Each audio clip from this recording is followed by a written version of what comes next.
में और न कोई देव। गुरु इष्ट गुरु मंत्र देवता, गुरु सकल उपचारा। गुरु तंत्र गुरु मंत्र गुरु है, गुरु सकल संसारा।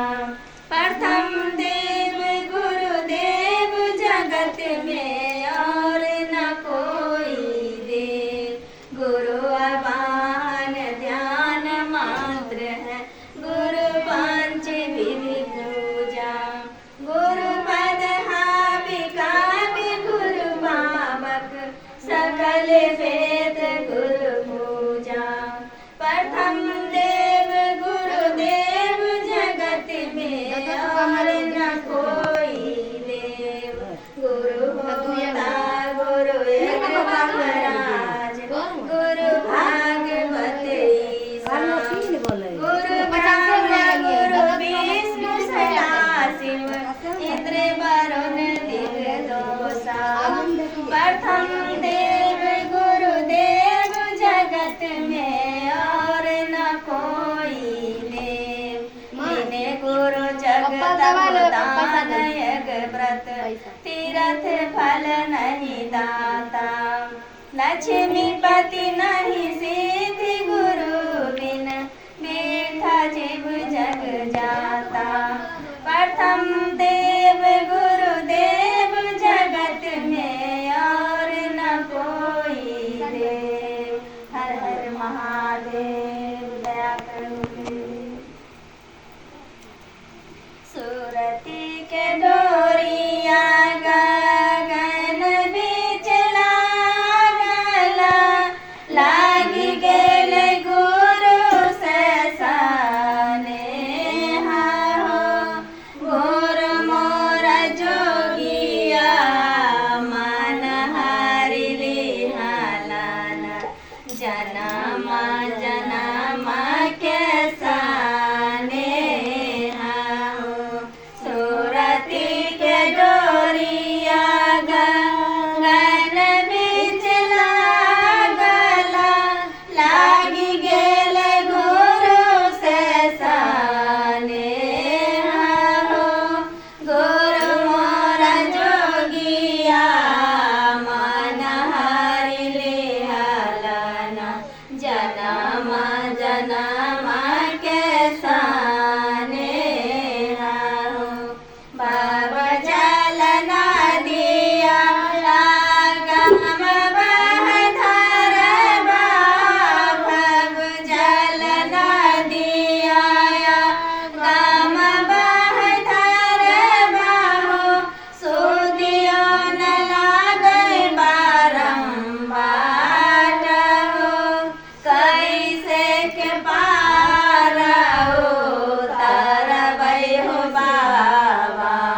कैसे के पार उतरबै हो शिव गुरु। गुरु बिना लागै छै आनार हो। सुरती के डोरिया गगन बीच लागला, लागी गेल गुरु से सनेहा हो। गुरु मोर जोगिया मन हरि लिहालन, जनम जनम के सनेहा हो। गुरु मोर जोगिया मन हरि लिहालन, जनम जनम के सनेहा हो।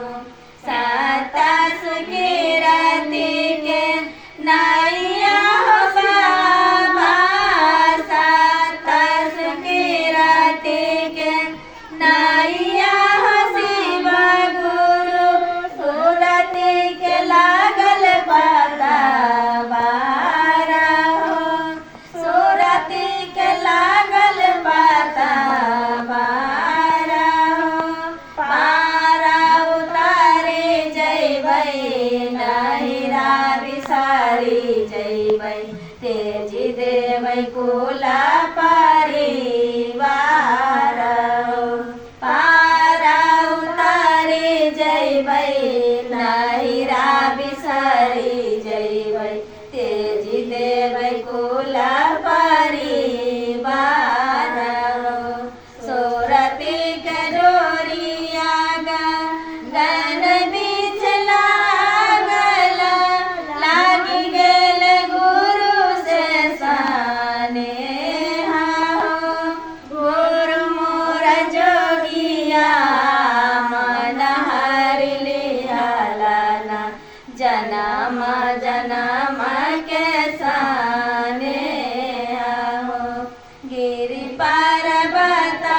साजन जहाँ होइ छै शिव गुरु सत्संग